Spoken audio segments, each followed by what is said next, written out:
Vamos a orar y así iniciar ese tiempo de la exposición de la palabra de Dios. Oremos. Padre, venimos con gozo ante ti, Señor, como cada domingo regocijándonos en tu presencia, Señor, cantando estos himnos y alabanzas, Señor, declarando a todos los que están presentes, Señor, lo grande y lo bueno y lo misericordioso, Señor, que eres. Tú eres, Señor, verdaderamente digno de alabar, tú y solamente tú. Padre, te damos gracias por tu iglesia en esta noche. Tu iglesia, Señor, que se ha congregado bajo el propósito de escuchar tu palabra, de escucharte a ti hablar en esta noche. Padre, necesitamos eso. Necesitamos que tú hables a nuestros corazones, comenzando por el mío propio. Solo tú sabes, Señor, lo mucho que me has confrontado, Señor, con el texto de esa noche. Cómo estoy lejos, Señor, en lo personal de alcanzar esa altura. Ayúdame a mí y a mis hermanos, Señor. Ayuda a tu iglesia a poder cumplir el propósito, a poder vivir, Señor, aquello que tú has puesto por delante de nosotros. Bendícenos en esta noche, Señor. Confróntanos, edifícanos, consuélanos, Señor. Haz tu obra en cada uno de nosotros. Te lo pedimos en el nombre de Jesús. Amén. Amén. Pueden sentarse, hermanos.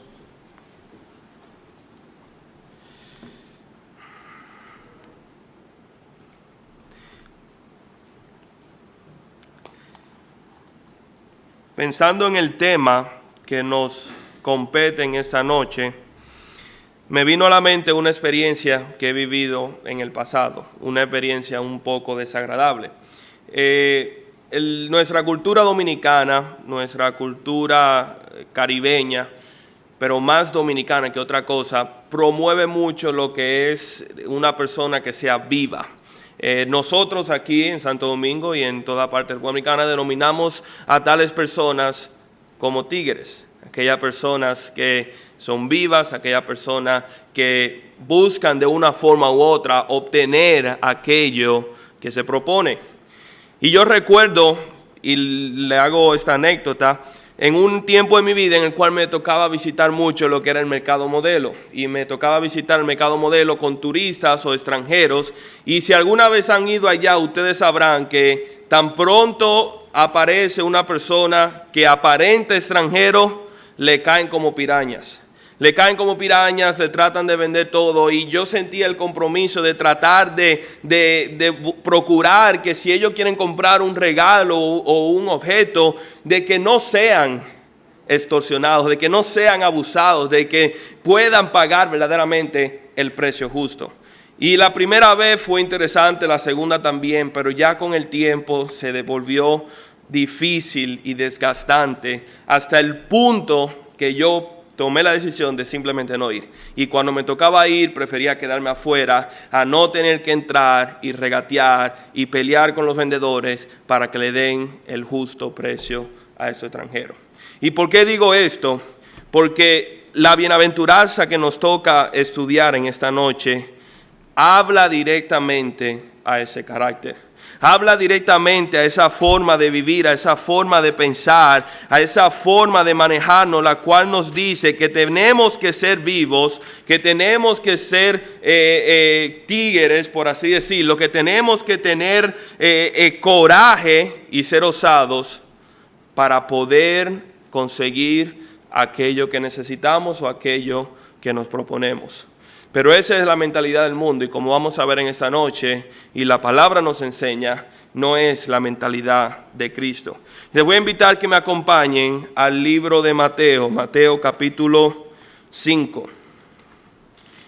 Y vamos a leer nuevamente la porción que nos toca. Vamos a estar estudiando en el día de hoy y en las próximas semanas sobre la bienaventuranza, la cual es la primera porción del Sermón del Monte. Como ustedes sabrán, nos hemos emprendido en este viaje de estudiar y de predicar acerca del Sermón del Monte. Y hoy vamos a estudiar la tercera bienaventuranza, que se encuentra en el versículo 5. Sin embargo, para entrar en contexto, vamos a leer desde el versículo 1 hasta el versículo 12 del capítulo 5. Mateo capítulo 5, versículo 1. Dice así la palabra de Dios. Viendo la multitud, subió al monte y sentándose vinieron a él sus discípulos. Y abriendo su boca les enseñaba diciendo: Bienaventurados los pobres en espíritu, porque de ellos es el reino de los cielos. Bienaventurados los que lloran, porque ellos recibirán consolación. Bienaventurados los mansos, porque ellos recibirán la tierra por heredad. Bienaventurados los que tienen hambre y sed de justicia, porque ellos serán saciados. Bienaventurados los misericordiosos, porque ellos alcanzarán misericordia. Bienaventurados los de limpio corazón, porque ellos verán a Dios. Bienaventurados los pacificadores, porque ellos serán llamados hijos de Dios.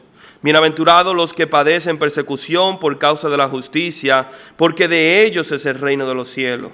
Bienaventurados sois cuando por mi causa os vituperan y os persiguen y digan toda clase de mal contra vosotros mintiendo.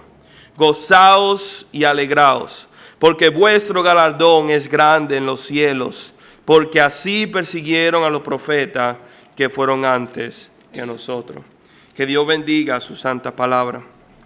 A manera de repaso, quisiera señalar algunos de los puntos principales sobre la introducción del Sermón del Monte y de la Bienaventuranza, en caso de que alguno que se presente esta noche no participó de la primera exposición.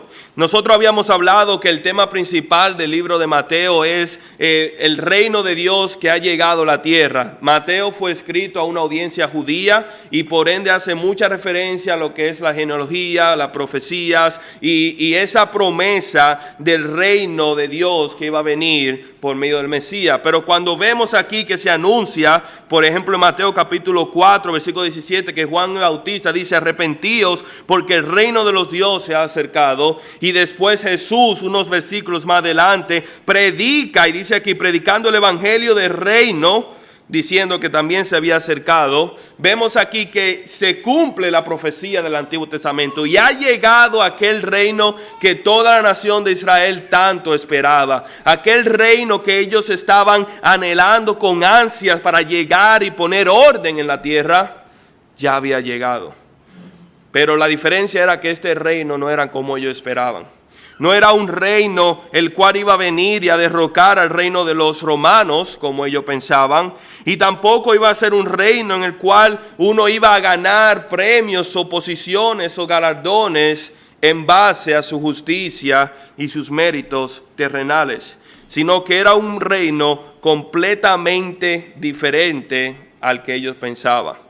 Y ese reino, este sermón, mejor dicho, que nos habla y nos enseña la constitución del reino. En otra palabra, el Sermón del Monte no es más que una explicación de lo que significa ser un ciudadano del reino de los cielos y en qué consiste el reino de los cielos.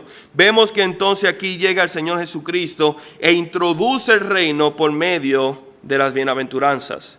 Las bienaventuranzas, las cuales son, que vemos aquí en estos primeros versículos, se caracterizan porque cada una de ellas comienza con la palabra bienaventurado. Y habíamos dicho que bienaventurado significa feliz, afortunado, dichoso, pero más que todo significa bendecido. Y significa bendecido porque una persona bienaventurada es una persona que ha recibido el favor de Dios. Es una persona que ha encontrado un tesoro inimaginable, un tesoro invaluable, y es dichoso y es afortunado y es bendecido entre los hombres, porque ese tesoro provino de parte de Dios. Y vemos aquí entonces cómo esas bienaventuranzas nos enseñan que la mayor dicha y la mayor bendición que tú y yo podemos tener en esta vida es el hecho de que recibamos la bendición de Dios. Es el hecho de que Dios esté de nuestro lado. Y habiendo repasado eso, vamos entonces a iniciar la exposición de la tercera bienaventuranza, la cual se aparece o se encuentra en el versículo 5. Bienaventurados los mansos, porque ellos recibirán la tierra por heredad. Cuando vemos a esa bienaventuranza y vemos a este versículo, lo primero que debemos preguntarnos es: ¿quiénes son los mansos? ¿Qué se refiere las Escrituras o qué se refiere nuestro Señor Jesucristo cuando habla acerca de los mansos? Número uno, los mansos no son por lo que vemos en la definición de las Escrituras, aquellos de pobre carácter, aquellos que son fáciles de aprovecharse o de dominar, aquellos que siempre llegan de último porque no saben manejarse en esa vida. En otra palabra, los mansos no son los débiles. Y hago hincapié en eso porque nuestra cultura y el mundo en el cual vivimos califica o mira a una persona mansa como una persona débil, como una persona que no tiene las capacidades en sí mismo de defenderse. Pero cuando vemos el significado de la palabra manso, vemos que es completamente diferente a aquello que nosotros entendemos.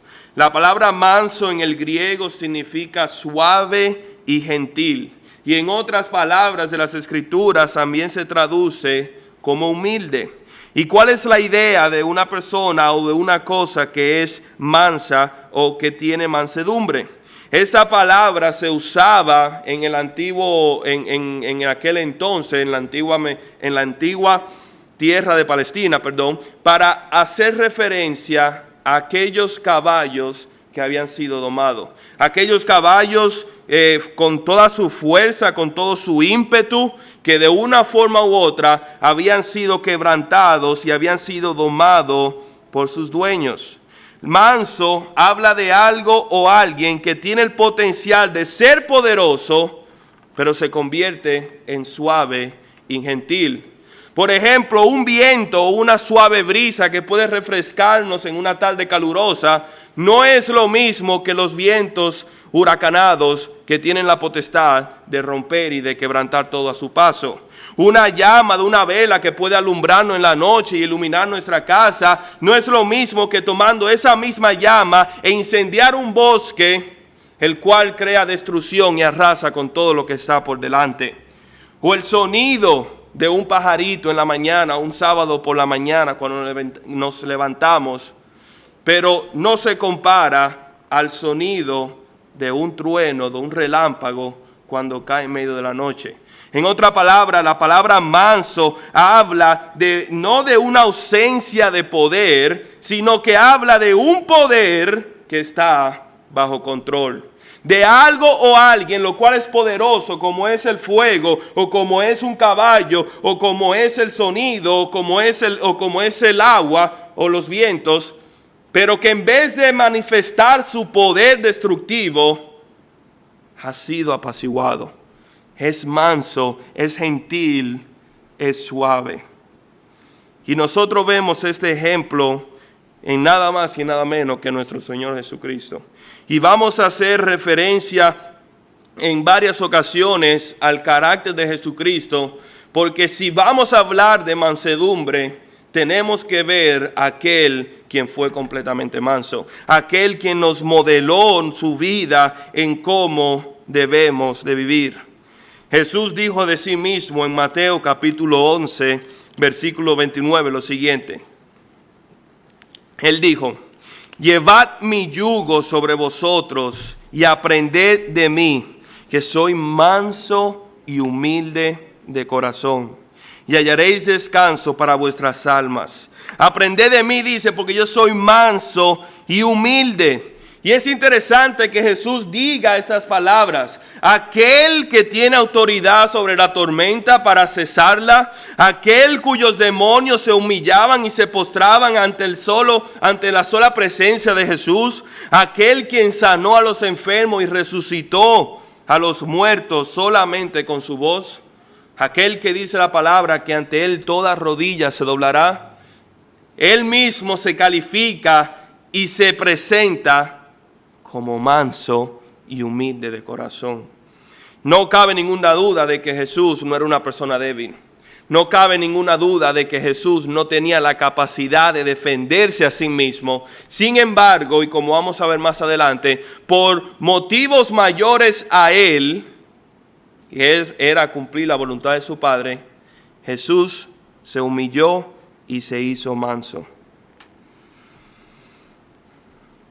¿Cuáles son las razones de la mansedumbre? ¿Cuáles los incentivos o aquello que nos ayuda o nos mueve a ser mansos como nuestro Señor Jesucristo.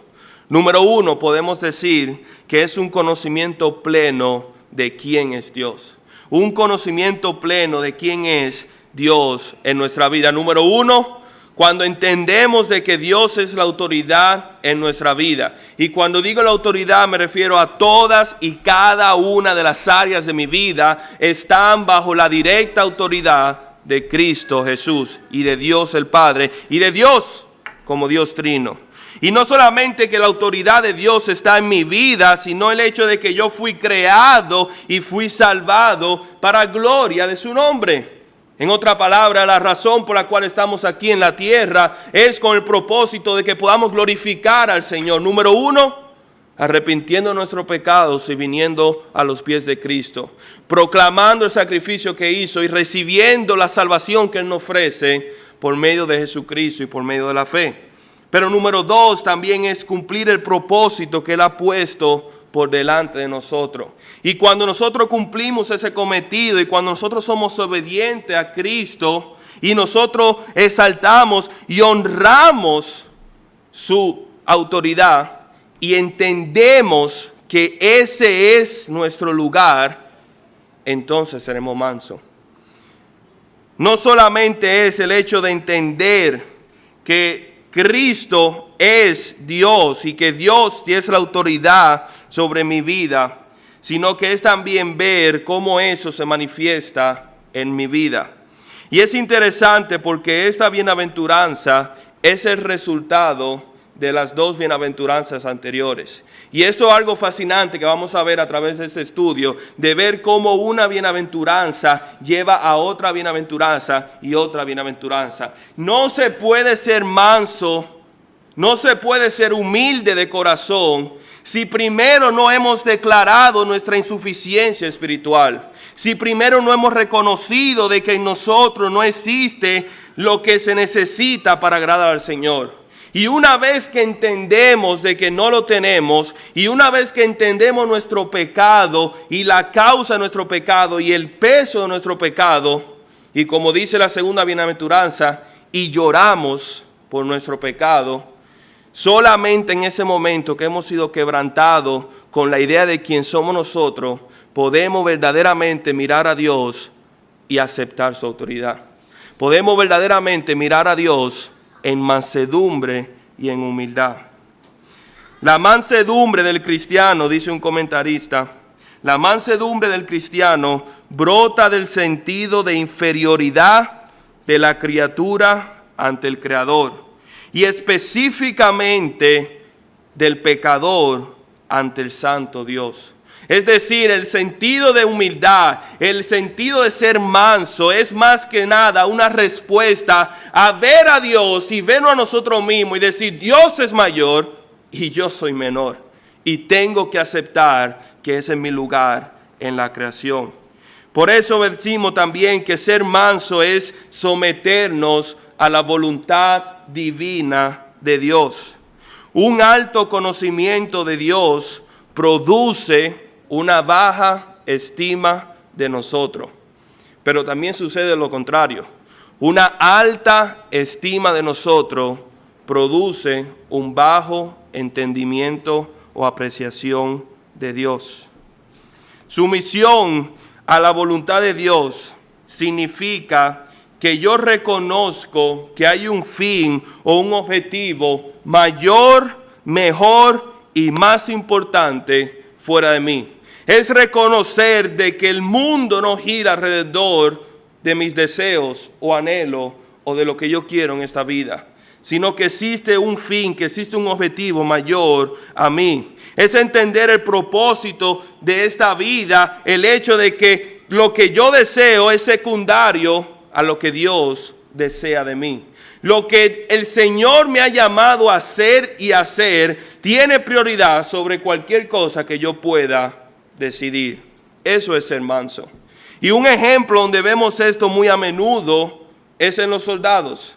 Si estuviera don Pepe aquí, él pudiera corroborar esta actitud. Cuando nosotros vemos que en el ejército se le enseña a los soldados que cuando ellos se embarcan en una misión, lo más importante de la misión, ¿sabe cuál es?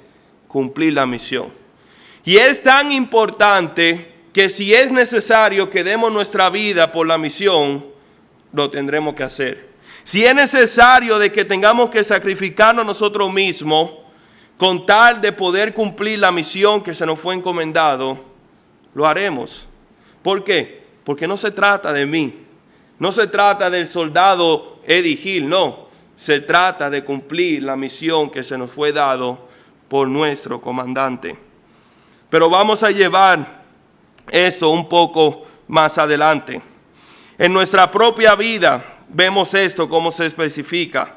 Y quiero utilizar un ejemplo que yo me inventé, por así decirlo, no necesariamente ha pasado o ha tomado lugar en nuestra congregación. Pero vamos a plantear el escenario de un negocio que salió mal entre dos hermanos. Cuando digo dos hermanos me refiero a dos hermanos en la fe. Se asociaron, hicieron una asociación, emprendieron un negocio y uno cometió un error y todo se fue abajo y hubo pérdida de ambos lados. El hombre natural mira esa condición y mira ese escenario y dice, yo debo recuperar lo que perdí. Y yo debo recuperarlo, aunque eso implique someter a mi hermano ante la justicia. Aunque eso implique yo tener que atacar a mi hermano y injuriarlo y tirar su testimonio por el piso con tal de que él reponga aquello que yo perdí. Eso dice el hombre natural, eso dice el hombre de este mundo. Pero el manso dice lo siguiente: haré pasar este problema por alto, aunque eso implique que no recupere mi dinero o inversión. ¿Por qué? ¿Por qué uno debe renunciar a ese derecho si no fue tu culpa? Sencillo. Porque más importante es no lastimar al cuerpo de Cristo. Más importante es no manchar el testimonio de Cristo en ese hermano. Más importante es mi comunión y relación con ese hermano en Cristo que el dinero que pudo haber perdido. Y ese es solamente un caso hipotético, es un ejemplo inventado que refleja una actitud de la cual muchas veces nosotros imitamos. El manso, el humilde de corazón, tiene todo el derecho y la autoridad de condenar a aquel hermano, pero renuncia a ese derecho con tal de no manchar el testimonio de su hermano y no perjudicar la comunión de la iglesia de Cristo. Esa es la actitud de un manso. Y para afianzar la idea y aterrizar más esta idea, yo quiero que veamos dos ejemplos en las Escrituras. El primer ejemplo se encuentra en Deuteronomio capítulo 9 y es el ejemplo de Moisés. Deuteronomio capítulo 9 nos habla de ese momento en el cual Moisés descendió del monte de Horeb y vio la rebelión del pueblo de Israel que se había rebelado y contra Dios, que había hecho un becerro de oro y había dado su corazón a la idolatría. Fíjense cómo dice el capítulo 9, los versículos del 12 a 14. Dice así. Dice versículo 12, y me dijo Jehová, eso es Jehová hablando con Moisés, o mejor dicho Moisés relatando al pueblo de Israel la conversación que él tuvo con Jehová. Y dice, y me dijo Jehová, levántate, desciende pronto de aquí, porque tu pueblo que sacaste de Egipto se ha corrompido. Pronto se han apartado del camino que yo les mandé y se han hecho una imagen de fundición. Y me habló Jehová diciendo, he observado a este pueblo, he aquí que es pueblo duro de servir. Déjame que lo destruya y borre su nombre de debajo del cielo, y yo te pondré sobre una nación fuerte y mucho más numerosa que ella. Wow, hermano. Para serles sincero, si yo recibo una oferta así de parte de Dios, yo lo pienso mucho. En otras palabras, él está reconociendo que el pueblo de Israel es difícil, que el pueblo de Israel no es sumiso y que Dios puede hacer un pueblo mejor y mayor. Y no solamente eso, tú serás cabeza de ello. Qué gozo, qué privilegio hubiera sido ese para Moisés. Sin embargo, ¿qué hizo Moisés? Él bajó, reprendió al pueblo, reprendió su pecado, destruyó aquel becerro, y después de que él le explicó al pueblo lo que había cometido, él regresó con Jehová. Y fíjese lo que Moisés le dice en el versículo 25 en adelante. Dice, me postré pues delante de Jehová, 40 días y 40 noches estuve postrado, porque Jehová dijo que os habría de destruir. Y oré a Jehová diciendo, oh Señor Jehová, no destruyas tu pueblo y tu heredad que has redimido con tu grandeza, que sacaste de Egipto con mano poderosa. Acuérdate de tus siervos Abraham, Isaac y Jacob. No mires a la dureza de este pueblo, ni a su impiedad, ni a su pecado. No sea que digan los pueblos, que digan los de la tierra de donde nos sacaste, por cuanto no pudo Jehová introducirles en la tierra que se les había prometido, o porque los aborrecía, los sacó para matarle en el desierto. Y ellos son tu pueblo y tu heredad, que sacaste con tu gran poder y con tu brazo extendido. Hermanos, ¿sabe lo que dijo Moisés? Dijo, Jehová, no lo hagas, suplico que no lo hagas, porque si lo hace va a ser muy difícil reconstruir esa nación. Si lo hace vamos a durar mucho tiempo en que la nación pueda crecer y pueda emprender el viaje. Si lo haces va a ser una difícil tarea conquistar la tierra prometida. No dijo nada de eso. Dijo, por tu testimonio y por tu veracidad no lo hagas. Y aquí vemos esta actitud de Moisés, manso, que renunció a esa oferta que le hizo Jehová con tal de ver el nombre del Señor engrandecido, con tal de que el testimonio de Jehová ante los pueblos paganos no sea manchado. Ciertamente dice la palabra en Números 12:3 de Moisés, dice lo siguiente. Dice, y aquel varón Moisés era muy manso, más que todos los hombres sobre la tierra. Y Moisés ciertamente guió el pueblo de Israel, pueblo duro de servir, y lo que dijo Dios se convirtió, y por la dureza de los corazones y por lo testarudo que era el pueblo de Israel, pecó Moisés y le fue prohibido entrar a la tierra prometida. Pero aún así la palabra lo llama el más manso sobre la tierra. Otro ejemplo que vemos aquí, mayor incluso que Moisés, nuestro Señor Jesucristo. Primera de Pedro capítulo 2 versículos 21 y 23 dice lo siguiente. Dice Pedro, pues para esto fuisteis llamados, porque también Cristo padeció por nosotros, dejándonos ejemplo para que sigáis sus pisadas, el cual no hizo pecado, ni se halló pecado en su boca, quien cuando le maldecían no respondió con maldición, cuando padecía no amenazaba, sino que encomendaba la causa al que juzga justamente. ¿Por qué fue que nuestro Señor Jesucristo no respondió con maldición? ¿Por qué fue que Él no amenazaba? ¿Por qué fue que Él, siendo sin pecado, recibió la injusticia de ser condenado como el mayor pecador de esta tierra, cuando fue el único que nunca cometió pecado? ¿Cuál fue ese propósito? Versículo 21 nos dice, por nosotros. Por nosotros lo hizo, porque haciendo esto era la única forma que podíamos recibir la salvación y el perdón de nuestro pecado.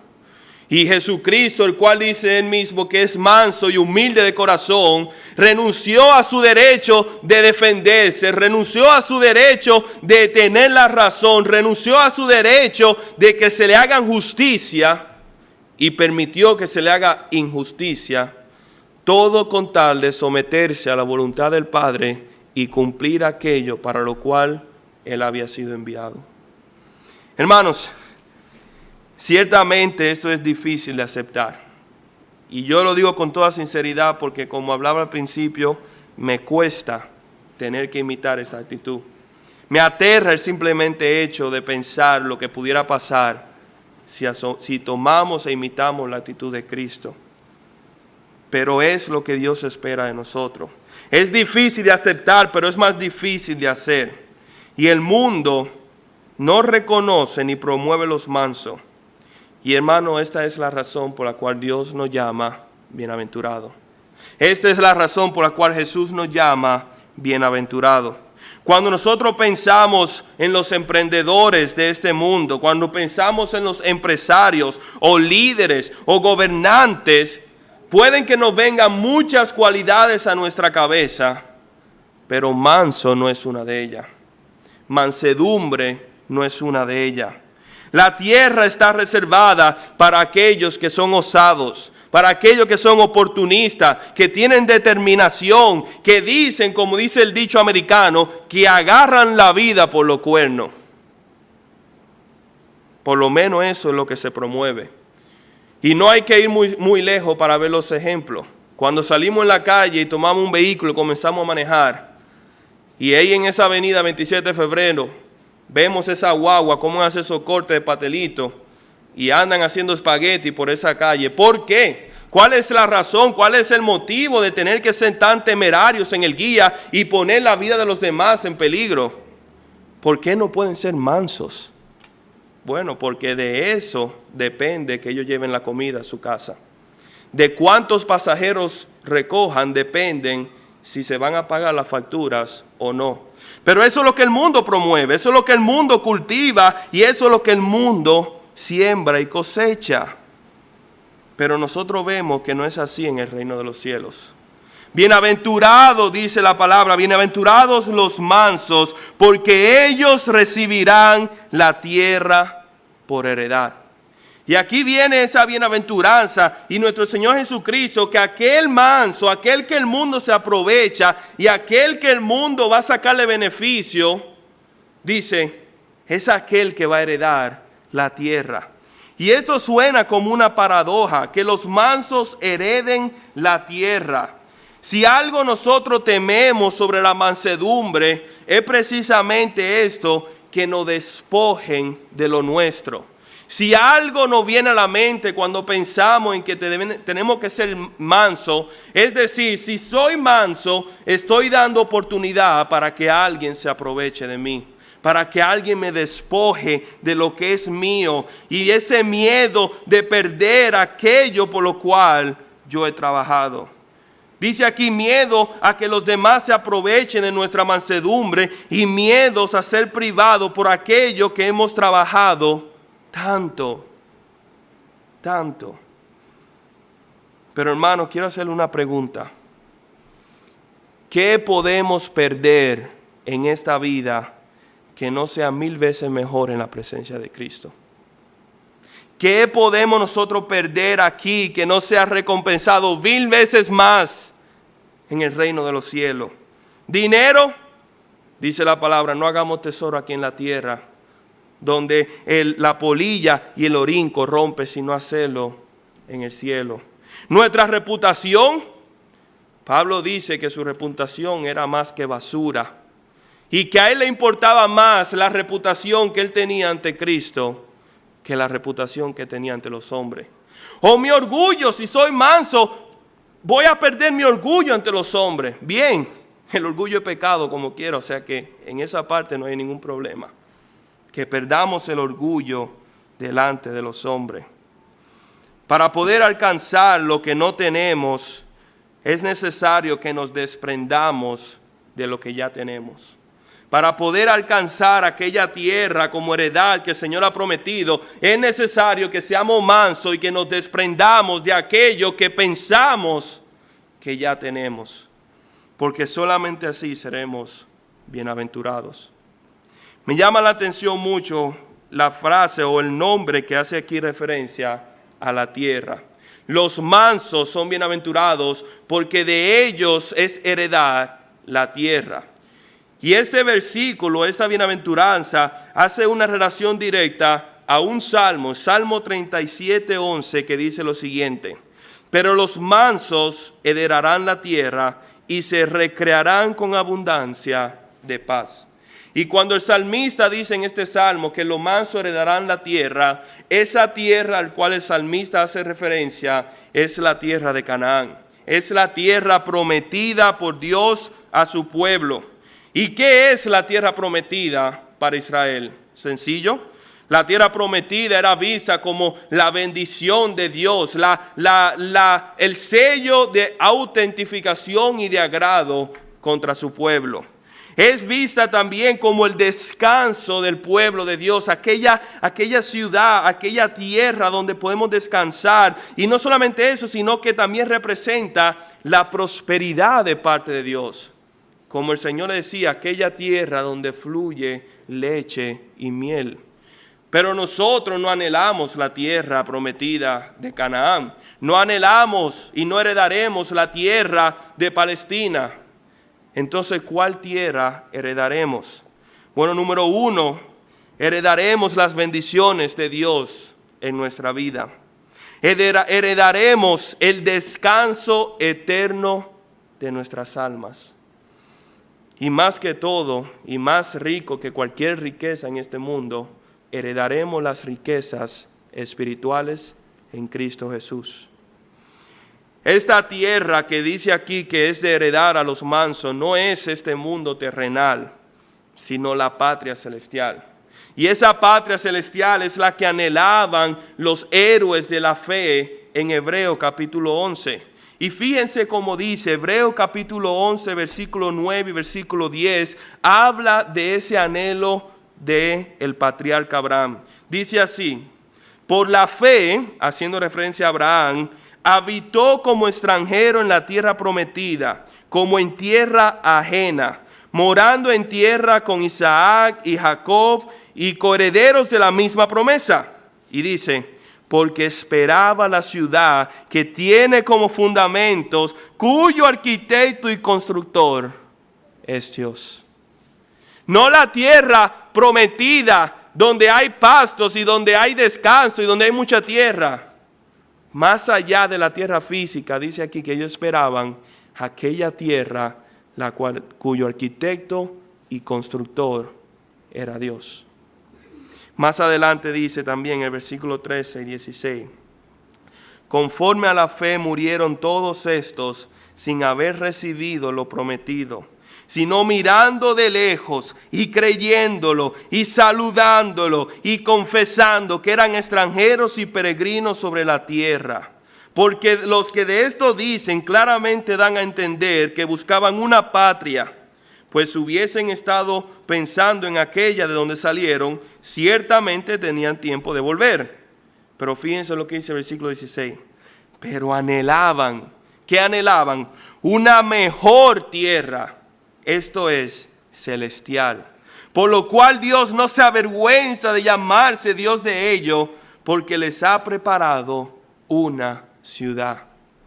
Hermanos, esa ciudad, esa tierra, esa patria que estos patriarcas anhelaban y murieron esperándola por fe, es aquella que el Señor tiene preparado para aquellos que son mansos. Para aquellos que imitan el carácter de Cristo, para aquellos que imitan el carácter de Moisés, aquellos que pudiendo defenderse, que pudiendo pelear y que pudiendo conseguir lo que es suyo por derecho, prefieren renunciarlo con tal de que el nombre de Dios sea exaltado, con tal de que la voluntad de Cristo y la voluntad de Dios prevalezca. Hermanos, y ya para terminar, ¿qué anhela nuestro corazón? ¿Acaso nosotros anhelamos heredar esta tierra en la cual nosotros vivimos? ¿Acaso esta es la razón por la cual nosotros vivimos nuestras vidas tan ferozmente? ¿Acaso esta es la razón por la cual no nos sometemos a la palabra de Dios porque no queremos perder aquello que ya hemos alcanzado? ¿Acaso esta es la razón que nos aferramos a lo que es nuestro como si Dios no tuviera autoridad sobre ellos? Hermanos, ¿anhelamos esta tierra terrestre? ¿Acaso esta es la razón por la cual nosotros preferimos tirar el nombre de Cristo por el suelo con tal de no tirar nuestro nombre por el suelo? ¿O acaso somos nosotros bestias salvajes, indomables e iracundas? ¿O somos ovejas? Ovejas mansas de nuestro pastor, que traemos gloria y honra a su nombre y agrado delante de sus ojos, porque somos propensos a obedecer su voz. Hermanos, anhelamos ganar la tierra prometida que anhelaban los patriarcas. Anhelamos poder morar en Cristo en esa tierra, aun si esto implicare que el mundo se aproveche de nosotros, aun si esto implicare que renunciemos a nuestros derechos, aun si esto implicare que tenga que humillarme más de lo que yo pueda tolerar y soportar. Pero lo hacemos con tal de adquirir aquella tierra prometida, aquella patria celestial. Hermanos, somos una iglesia mansa y humilde de corazón. Anhelamos verdaderamente cumplir la voluntad del Señor. Somos mansos ante la autoridad de Dios. Somos mansos entre los unos con los otros. En Cristo esperamos que sí. Y en Cristo podemos serlo. Vamos a orar.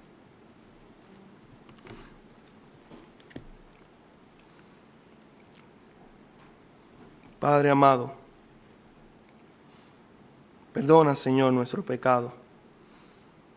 Perdona nuestra soberbia, perdona nuestra osadía, Señor.